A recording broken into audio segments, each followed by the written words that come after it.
बरहाना के मेरे चाचा ताऊ भाइयों, गांव के सरपंच साहब भाई संदीप शास्त्री हैं, भाई ऋषि प्रकाश रूप दौड़ा है, एक सरपंच भाई जयपान है, भाई भूपेंद्र जी हैं, बड़े अफसर लगे हुए हैं दिल्ली में, और भी सारे सम्मानित मेरे पिता के समान बुजुर्गों, नौजवान भाइयों। सबसे पहले तो भाई मैं सारे चाचा ताऊ भाइयों ने अपनी राम राम करता हूँ। मैं राम राम राम राम। आज जिस मकसद के लिए इस दादा भैया के ऊपर ये गांव बुलाया गया है, देखो भाई गांव राम होता है। सबसे पहले तो मैं इस दादा भैया की पवित्र भूमि को प्रणाम करता हूं, और भाई आपको मैं एक मुबारकबाद भी देता हूं। जो चुनाव अभी हुआ था एमपी का, भूपेंद्र साहब को आपने रिकॉर्ड तोड़ मतों से जिताया है। और भाई एक पार्टी का जो कार्यकर्ता होता है, अगर गांव उस पार्टी को अच्छी वोटों जिता करके भेजता है तो उस कार्यकर्ता का मान सम्मान ऊपर हाई कमांड में बढ़ता है। और अगर उसके अपने गांव में ही कुछ नहीं होगा तो ऊपर उसके पास विचार कौन करेगा। तो आप लोगों ने रिकॉर्ड तोड़ मतों से गांव से भी जिता करके मेरा भी मान सम्मान बहुत ऊंचा कर दिया, इसके लिए भी मैं आप सबका धन्यवाद करता हूं। बात रही आज जो इस प्रकार अपने घर में हम इकट्ठे हुए, देखो भी गांव राम होता है, गांव राम होता है और गांव में भगवान बसता है। इसीलिए ये अपने घर में इकट्ठे करे हैं। परिवार ये कहेगा देखो काम करने से पहले अपने घर वालों से राय लेनी चाहिए, पूछना चाहिए। विधानसभा का चुनाव नजदीक आ गया है। जो भी सभी इच्छुक चुनाव लड़ने के इच्छुक हैं या टिकट मांगने के इच्छुक हैं, उन्होंने सबने अपने अपने तरीके से अपनी काम की शुरुआत कर दी। ये जो गांव है, गांव में कोई पार्टी पॉलिटिक्स नहीं होती। कौन किस पार्टी का है, कौन किस पार्टी का नहीं है, वो एक अलग बात होती है। जब गांव की बात आती है तो गांव सारा इकट्ठा खड़ा हो जाता है। तो मैं विधानसभा की बात पर चर्चा कर रहा था। पार्टी ने जो क्राइटेरिया बनाया है, अखबार में भी आप लोगों ने पढ़ा होगा, भाई टिकट मांगने का क्राइटेरिया होना चाहिए। तो उसमें एक तो ये था, पार्टी ने लिखा था भाई कैंडिडेट विनिंग होना चाहिए, जिताऊ कैंडिडेट होना चाहिए। तो आप लोग पूरे हल्के में 49 गांव हैं, किसी गांव में बात करिए, आपका मान सम्मान के साथ आपका नाम लिया जाएगा। मैं 49 के 49 गांवों में सभी के सुख में, दुख में, खुशी में, गमी में हर समय उनके मैं हाजिर रहता हूं। तो विनिंग कैंडिडेट की जो कंडीशन है कि जिताऊ उम्मीदवार कौन है हल्के में, उस पर विचार किया जाएगा। दूसरा, पार्टी ने ये लिखा था भाई मतलब कैंडिडेट टिकाऊ होना चाहिए। देखो भाई मैंने तो 27 साल हो गए चौधरी भूपेंद्र सिंह हुड्डा के साथ में, इससे बड़ा प्रमाण कोई नहीं हो सकता कि मैं 27 साल में पार्टी ने मुझे कुछ दिया चाहे ना दिया, मैं कभी भी टस से मस नहीं हुआ। नहीं तो आदमी इतने साल तो कुछ ना मिले, कोई उस पार्टी में भागता है, कोई उस पार्टी में भागता है। तो ये तो आपके सामने एक रिकॉर्ड है कि मैं टिकाऊ हूं कि नहीं हूं। तो भाई मैंने कभी भी पार्टी में दूसरी में जाने की बात तो दूर, कभी मन में सोचा भी नहीं। फिर कुछ बातें ऐसी हैं जो पार्टी ने फिर लिखा था कि कैंडिडेट वो होना चाहिए जो हल्के में लोगों के सुख में दुख में धार्मिक कामों में हिस्सा लेता हो, उसमें भी आप खरे उतरते हो। कोई भी धार्मिक काम हो, सामाजिक काम हो, चाहे गौशाला की बात हो, कहीं धर्मशाला में चंदा देने की बात हो, खेलों में चंदा देने की बात हो, मैं गरीब कन्याओं की इस धरती पर मैं कहता हूं पवित्र भूमि है ये दादा भैया की, कि बेरी हल्के में मैंने सैकड़ों गरीब कन्याओं की शादी की है। ये हल्का गवाह है, बता देंगे हरे काम में कहाँ कहाँ हुई है। और मैंने ये भी घोषणा कर रखी है बहुत साल पहले से, कोई भी गरीब कन्या उसकी माली हालत कमजोर हो तो मैं उसको 12वीं कक्षा तक पढ़ाता हूँ, किताबों का पढ़ाई का मैं खर्चा देता हूँ भाई। और कोई भी प्ले, मैं खाड़ों में भी जाता हूँ, दूसरे भी गेम होते हैं हमारे अपने यहाँ हैंडबॉल की टीम भी बहुत अच्छी बनी हुई है। तो जो हैंडबॉल वाले प्लेयरों ने मेरा है, जो पुराने साथी जो नौकरी पे भी लग गए, कि मैं उनकी कितनी मदद करता था। खेल का सारा सामान हल्के में कहीं भी कोई जरूरत हो मैं उनको सामान देता हूँ। तो जो कंडीशन पार्टी ने रखी है, अगर ईमानदारी से सर्वे किया गया, सर्वे पहले भी हुआ, सर्वे और भी होगा अभी, अगर ईमानदारी से सर्वे किया गया तो मैं गारंटी के साथ कहता हूं कि आप पहले नंबर पाते हो। और भाई इतना लंबा समय हो गया है। एक बार पंडित जगदेव सिद्धांती को 1962 में मौका मिला था, वो एमपी बने थे। उसके बाद 62 साल ही और हो गए, हमारे गांव को मौका नहीं मिल पाया। रही बात मैं डॉक्टर साहब के बारे में बताऊं, डॉक्टर साहब हमारे आदरणीय नेता हैं, पार्टी के सीनियर लीडर हैं। 8 चुनाव लड़ लिए और 6 बार वो एमएलए बन लिए। देखो मैं कोई झूठ नहीं बोलूंगा, पवित्र धरती पर बोलता हूँ। डॉक्टर साहब ने कई प्लान पहले भी कहा था कि मेरा आखिरी चुनाव, 3 बार कह लिया। और बरहाना के गाँव के बारे में डॉक्टर साहब कहते हैं कि बरहाना गांव ने मेरे को सर ऊपर उठा लिया था। मेरा जन्म गोकुलधन में हुआ था, लेकिन मेरा राजनीतिक जन्म बरहाने गांव में हुआ था। ये आप लोगों के बीच में कहते हैं कि नहीं कहते हैं? तो बरहाना गांव ने लगातार 40 साल तक, हमारे प्रधान जी आगे 27 खाप के प्रधान, मैं पूरे गांव की तरफ से प्रधान जी का स्वागत करता हूं यहाँ पहुंचने पर। लगातार 40 साल से 6 बार बन लिए हैं, 2 बार चुनाव हारे भी हैं, लेकिन बरहाना गांव ने डॉक्टर साहब को 8 बार ठोक के मदद करी है और उनको वोट दी है। तन मन धन से बरहाना गांव ने डॉक्टर साहब की मदद की है। तो भी मैं ये कहना चाहूंगा, आप लोग भी डॉक्टर साहब से रिक्वेस्ट करो, अगर डॉक्टर साहब एक एहसान इस बरहाने गांव पे भी कर दे। जब इतने साल से बरहाने गांव ने आपकी मदद करी है तो एक मौका ये बरहाना गांव भी मांगता है भाई। हम ये नहीं कहते भाई बड़े सीनियर नेता है और उनका मैं कोई मुकाबला नहीं कर सकता, कोई घमंड की बात मैं कभी नहीं कर सकता। राजनीति में हो चाहे कोई पैसे की बात हो, मैं कहीं उनके पूंछ के बाल के बराबर भी नहीं हूं। तो उनसे तो भाई रिक्वेस्ट कर सके, काम रिक्वेस्ट करे, हल्का रिक्वेस्ट करे। और राहुल गांधी ने भी ये कहा है भाई जिसकी जितनी भागीदारी है उसकी उतनी हिस्सेदारी भी होनी चाहिए। आजकल तो जाति के आधार पर भी बात करता है। तो आपकी जो आपके परिवार की, ये प्रधान जी बैठे हैं, पहले भी टिकट मांगने हम गए थे, ये अपने मुंह से बताएंगे, बल्कि इन्होंने तो हरियाणा में 3 टिकट मांगी थी। अगर हमारा 3 जगह हक बनता है, बेरी में और महम में और पानीपत ग्रामीण में।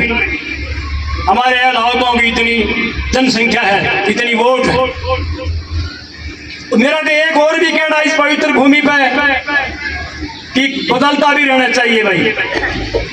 बदलाव में ही परिवर्तन है। डॉक्टर साहब इतने सीनियर लीडर हो रहे हैं कि अब तो उन्होंने पार्टी की निस्वार्थ सेवा करनी चाहिए। आदमी जब उम्र के आखिरी पड़ाव में होता है, देखो वेद शास्त्रों के अनुसार 4 अवस्थाएं लिखी हैं। 25 साल तक रहो ब्रह्मचारी, 25 साल तक गृहस्थी, 25 साल तक रहो वानप्रस्थी और 25 साल रहो सन्यासी। पार्टी की सेवा करनी चाहिए निस्वार्थ होके। एक आधी बार भाई डॉक्टर साहब ये भी कह देते हैं भाई मैं एक बार तो हुड्डा साहब ने मुख्यमंत्री बनाऊंगा, कहते आप सबके सामने। हम भी मानते, हम भी ये चाहते हैं, सारा हरियाणा प्रदेश चाहता है कि चौधरी भूपेंद्र सिंह हुड्डा मुख्यमंत्री बने। लेकिन डॉक्टर साहब हुड्डा साहब जिसको भी टिकट देंगे, जो एमएलए बनेगा वो भी तो डॉक्टर साहब हुड्डा साहब की वोट देगा, उसी की मदद करेगा। भाई वोट तो एक एमएलए की एक है। अगर डॉक्टर साहब 6 बार बन रहे हैं, अगर उनकी 6 वोट में ही गिनती होती हो तो हम भी यही कहेंगे डॉक्टर साहब आप ही लड़ो। लेकिन भाई गिनती तो एक होगी। और डॉक्टर साहब ने बल्कि मार्गदर्शक बन करके एमएलए से भी ऊंची जगह बैठना चाहिए। मैं तो ये कहूंगा, मैं भगवान से प्रार्थना करता हूं कि उनकी दीर्घ आयु, लंबी आयु हो और उस हरियाणा प्रदेश की सेवा ऊंचे पदों पर बैठ करके। बहुत सारे ऐसे पद हैं जो एमएलए से बहुत बड़े होते हैं, वहां पहुंचना चाहिए डॉक्टर साहब को। तो और बाकी बातें तो मैं तो ये कहना चाहूंगा भाई, इस बात के लिए इकट्ठे करे थे सबसे पहले भाईचारा इकट्ठा करके चौधरी भूपेंद्र सिंह हुड्डा से और भाई देवेंद्र सिंह हुड्डा से ये गांव गवांड और ये हल्के के लोग मिले और वो इस बात के लिए कहे कि भाई ये एक मौका हमें भी दे दो। पहले भी तो आश्वासन दिलाया जाता है जब चुनाव आते हैं, भाई आगे देख लेंगे, आगे देख लेंगे। ये ऐसा सभी पार्टियों में होता है। मैं एक बार रण सिंह ब्रिगेडियर को टिकट मिली थी 1987 में, जब कांग्रेस पार्टी की लहर नहीं थी, चौधरी देवलाल की लहर थी। उस टाइम तो कांग्रेस पार्टी की टिकट ने को ओटनिया भी नहीं था जब वो आपके परिवार में दी थी। उसके बाद लगभग 37-38 साल हो गए। ये कहते हैं कि 12 साल में तो कुर्डी की बात उठ जाती है, लेकिन 37-38 साल हो गए हमारे इस परिवार में टिकट नहीं मिली। तो हक मांगना कोई गलत बात नहीं है, हम अपना हक मांगते हैं, खैरात नहीं मांगते हैं। इतनी साल से पार्टी की सेवा की है और एक पार्टी कहती है कि वफादार कैंडिडेट चाहिए। हमारी वफादारी में कोई शक हो तो भाई बताओ।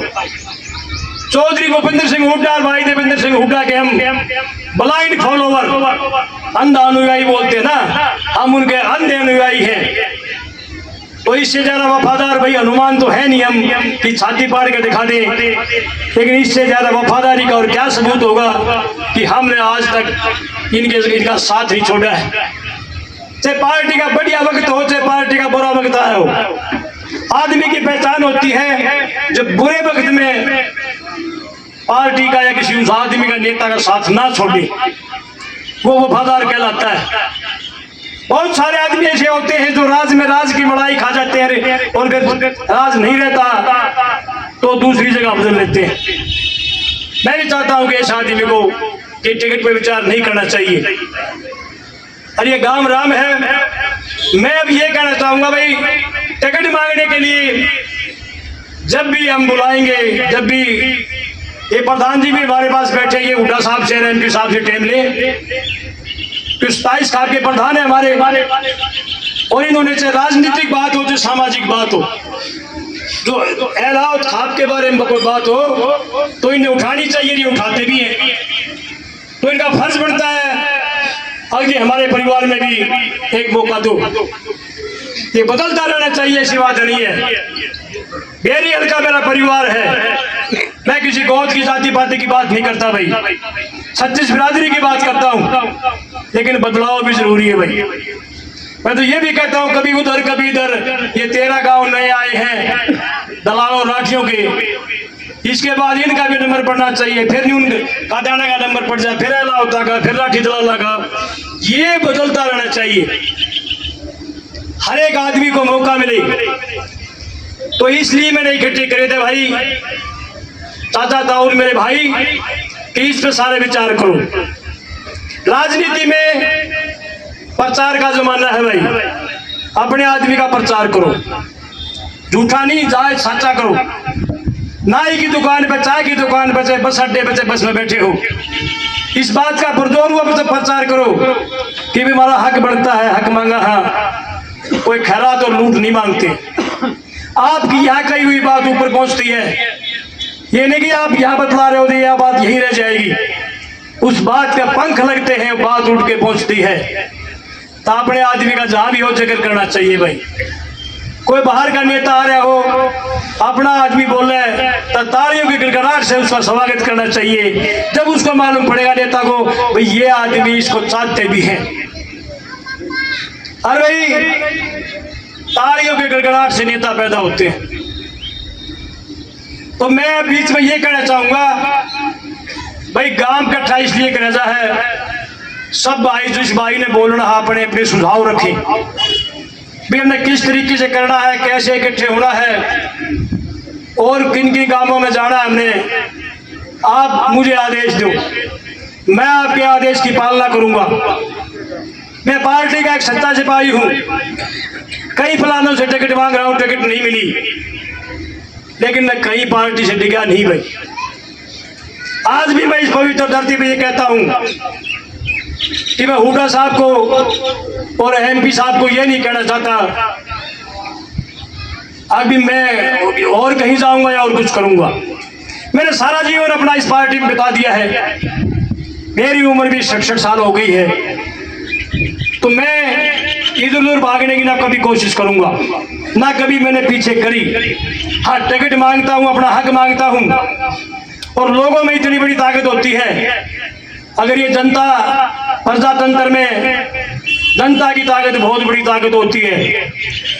ये जनता चाहे तो बड़े से बड़े भामाशाह को, तानाशाह को भी आसमान से उठाकर मिट्टी में मिला सकती है। ये ताकत आप लोगों में है, और आप लोग चाहे तो हमारे जैसे घरों के मामूली बच्चों को भी जमीन से उठाकर आसमान में बिठा सकते हैं। ये ताकत आप लोगों में है। तो आप लोगों के सामने जब आप हुड्डा साहब को और एमपी साहब को ये कहोगे तो मुझे पूरा यकीन और भरोसा है कि वो आपकी बात पर जरूर विचार करेंगे।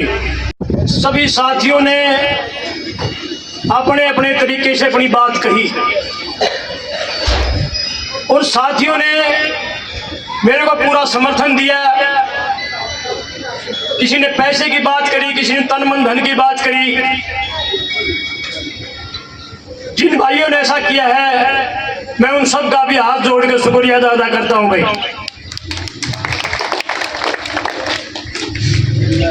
बात देखो, मैं डॉक्टर साहब का बहुत आदर करता हूं और मैंने बहुत साल उनकी तन मन धन से मदद भी करी, लेकिन एक आधी बार पता नहीं डॉक्टर साहब कैसी बातें कह देते हैं। जो बात मेरे मन में है मैं वो कह भी देता हूं, बाहर भीतर का कोई नहीं जो मन में आती। कई दिन डॉक्टर साहब ने मैंने यूट्यूब पर देख लिया, डॉक्टर साहब बोले भाई एमएलए पुराना है, अच्छा उसे नए नए रहता है, एक साल में तो भाई बाथरूम भी ना पाऊं मिला। देखो ऐसी बात नहीं है। मैं एक दो उदाहरण आपके सामने दूंगा कि नया नए पुराने से भी बहुत अच्छे काम किए। चौधरी भूपेंद्र सिंह हुड्डा 2005 में पहली बार मुख्यमंत्री बने थे, और उस आदमी के खिलाफ बने थे जो अपने आप को राजनीति में पीएचडी कहता था। अब मैं पीएचडी हूं। पार्टी का बहुमत आए और भजनलाल चुनाव लड़ रहा हो और मुख्यमंत्री और कोई बन जाए, ये असंभव है। ये भजनलाल जी के शब्द हैं। लेकिन 2005 में चौधरी भूपेंद्र सिंह हुड्डा ने उसकी पीएचडी की डिग्री को पाड़ के फेंक दिया। पहली बार मुख्यमंत्री बना, और जितने मुख्यमंत्री चौधरी भूपेंद्र सिंह हुड्डा से पहले रहे थे उनसे ज्यादा काम उस नए मुख्यमंत्री ने किए। चाहे विकास की बात हो, चाहे नौकरियों की बात हो, चाहे इलाके में अमन चैन की बात हो, सारे हरियाणा प्रदेश से बदमाश और बदमाशी खत्म गई थी। 4-4, 5-5 बिजली के कारखाने लगाए थे। पहले सिर्फ हरियाणा में एक पानीपत का थर्मल प्लांट होता था। कितने मुख्यमंत्री आए और चले गए, लेकिन जो विकास चौधरी भूपेंद्र सिंह हुड्डा ने किया वो पुराने मुख्यमंत्री नहीं कर सके। तो ये कोई बात नहीं है भाई नए आदमी विकास नहीं कर सकते, नए आदमी काम नहीं कर सकते। नए आदमी भी काम कर सकते हैं। ईमानदारी से काम करने की इच्छा शक्ति होनी चाहिए। भूपेंद्र सिंह हुड्डा ने हरियाणा प्रदेश को 1 नंबर पर ला दिया था, जो आज हरियाणा प्रदेश 14वें नंबर पर है विकास के मामले में। चाहे प्रति व्यक्ति आय की बात हो, प्रति व्यक्ति निवेश की बात हो, चाहे रोडों की हाईवे की बात हो, हुड्डा साहब ने बहुत विकास किया। मेट्रो को लाए, IIMT और बादशाह के अंदर एम्स को लाए। ये मैं नए पुराने की बात आपके सामने उदाहरण चौधरी भूपेंद्र सिंह हुड्डा का दे रहा हूं, जिसके आप सब साक्षी भी हैं। दूसरी बात, पहली बार श्री दीपेंद्र सिंह हुड्डा 2005 में MP बने थे। उससे पहले भी बहुत MP रहे हैं, लेकिन भूपेंद्र सिंह हुड्डा ने रिकॉर्ड काम किया है। सारी फाइलें जिन जिन मंत्रालय में लेकर जाती थी, काम ऐसे ही नहीं होते कि MP बन गया और घर बैठ गया। उन फाइलों के पीछे घूमना पड़ता है। नया नया लड़का, नया नया दिमाग, कितने प्रोजेक्ट लेकर के आए। बहादुरगढ़ में मेट्रो लाए तो श्री दीपेंद्र सिंह हुड्डा लाए, बादशाह में एम्स लाए तो दीपेंद्र सिंह हुड्डा लाए, IIMT कितने सारे विकास। और दीपेंद्र सिंह हुड्डा से पहले लोग MP की शक्ल नहीं जानते थे।